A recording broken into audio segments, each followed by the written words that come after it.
I'll now turn to the situation in the occupied Palestinian territories. It's 2.5 months since Prime Minister Netanyahu restarted offensive operations.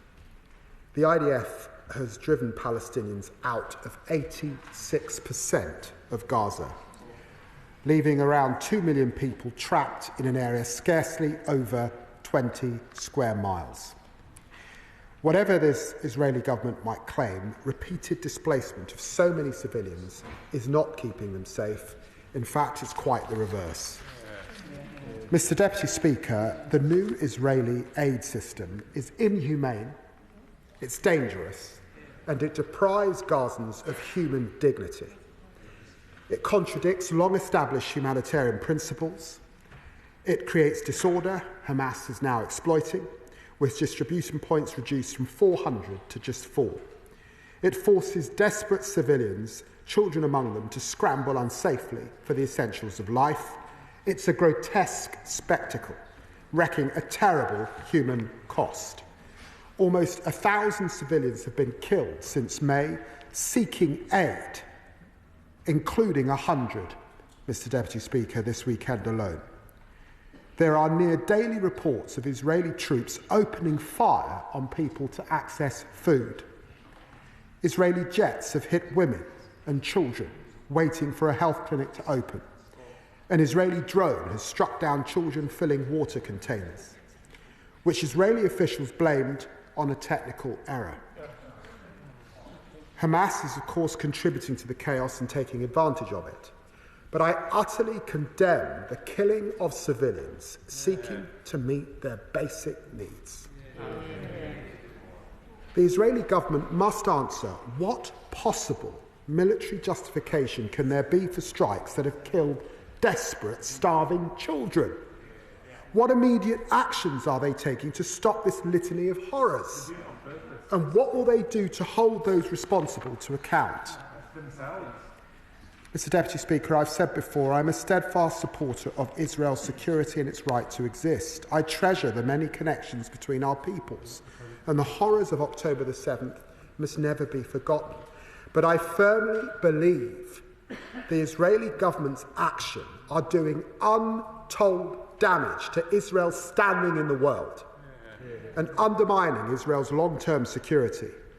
Netanyahu should listen to the Israeli people, 82% of whom desperately want a ceasefire, and to the hostage families, because they know it offers the best chance to bring their loved ones home. Those hostages may be hidden in cramped tunnels under the ruins of Gaza, but we will not forget them or Hamas's despicable actions, and we will continue to demand their unconditional release. This offensive puts them in grave danger, but still Netanyahu persists. Indeed, Minister Katz has gone further, proposing to drive Gaza's entire population into Rafah, imprisoning Palestinians unless persuaded to emigrate. Mr. Deputy Speaker, this is a cruel vision which must never come to pass, and I condemn it unequivocally. Permanent forced displacement is a violation of international humanitarian law. Many Israelis themselves are appalled. A former Israeli Prime Minister, Ehud Barak, said it marches us into an abyss. He was right. Mr. Speaker, today I join a statement of 31 foreign ministers as signatories with a simple, urgent message: the war in Gaza must end now. There is no military solution. Negotiations will secure the hostages. Further bloodshed serves no purpose. Hamas and Israel must both commit to a ceasefire now, and the next ceasefire must be the last ceasefire. I thank the United States, Qatar and Egypt for their tireless efforts, and I'm sure all members share my intense frustration that it has not happened. Until there is a breakthrough, we must keep doing all we can to relieve the suffering. UK aid has saved lives, reaching hundreds of thousands with food, water, hygiene and sanitation, and essential health care. And under the most appalling circumstances, our aid is saving lives today. That includes the almost £9 million the UK has provided to UK Med since we entered office, reaching 500,000 patients inside Gaza, 24,000 in the past fortnight alone. Like 3-year-old Razan, UK-funded medics removed a bullet from her neck after nearly 3 hours of surgery. These doctors and nurses working in the most extreme conditions are true heroes. They deserve the thanks and the admiration of the entire House. We're also working, of course, multilaterally. The 149 trucks from the World Food Programme and UNICEF entering Gaza in recent days included food supplies funded by the United Kingdom, and 1,000 more trucks laden with aid paid for by British taxpayers can enter the moment the Israeli government lets them in. Today, I'm announcing an extra £40 million worth for humanitarian assistance in Gaza this year, including £7.5 million for UK Med to sustain their vital operations in Gaza and save more lives. Mr. Deputy Speaker, accompanying the horrors in Gaza, there is an accelerating campaign to prevent a further Palestinian state in the West Bank. It's embraced by Netanyahu. It's encouraged by his ministers. It's driven by an extremist ideology which wants to suffocate the two-state solution, the only route to a lasting peace and security. We see it in the unprecedented pace of settlement expansion, in the shocking levels of settler violence, even settler terrorism. For that is what the most egregious ideological attacks are, and it is the deliberate attempts to squeeze the Palestinian Authority, unjustly denying it access to its own funds, and it harms Israel's long-term interests in the process. Now the Israeli government is reintroducing plans to construct new units in the E1 area of occupied East Jerusalem. If built, this settlement would separate the West Bank north from its south, and Palestinians in the West Bank from East Jerusalem. These plans are wholly unacceptable, they are illegal, and they must not happen. Mr. Deputy Speaker, we are striving to keep open the prospects of a two-state solution.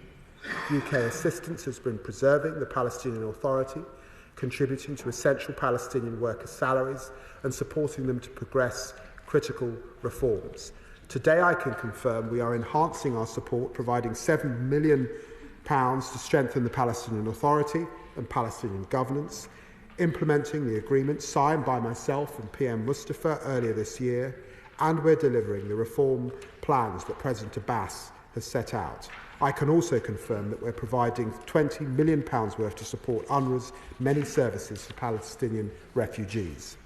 And alongside this support, we are leading diplomatic efforts to show that there must be a viable pathway to a Palestinian state involving the Palestinian Authority, not Hamas, in the security and governance of the area. Hamas can have no role in the governance of Gaza, nor use it as a launchpad for terrorism. Israeli ministers should support the Palestinian Authority, not actively undermine its economy, as Ministers Ben-Gvir and Smodrich are doing. The UK is co-leading with Egypt the humanitarian and reconstruction track for the forthcoming two-state solution conference, and we are pushing to agree plans for a credible next phase in Gaza with a responsible reform PA at their core. So we turn any temporary ceasefire into a lasting peace. Mr. Deputy Speaker, in our year in office, this Labour government has acted to address this horrendous conflict. We've restored funding to UNRWA after the Tories froze it. We suspended arms export licences when the Tories declined to act. We've provided nearly £250 million in humanitarian assistance this year and next, getting medical treatment and food to hundreds of thousands of civilians in Gaza. We've stood with the hostage families at every stage. We've worked with Jordan to fly medicines into Gaza, with Egypt to treat medically evacuated civilians, with Kuwait and UNICEF to help children in Gaza. We've delivered 3 sanctions packages on violent settlers, suspended trade negotiations with the Israeli government, and sanctioned far-right Israeli ministers for incitement. We've defended the independence of the international courts. We've signed a landmark agreement with the Palestinian Authority and hosted the Palestinian Prime Minister in London, pushing for the reform it needs. We called for, worked for, voted for an immediate ceasefire and the release of the hostages at every possible opportunity, and we will keep doing so until this war is over. Hamas releases the hostages and we finally have a pathway to a two-state solution. I commend this statement to the House. Shadow Secretary of State for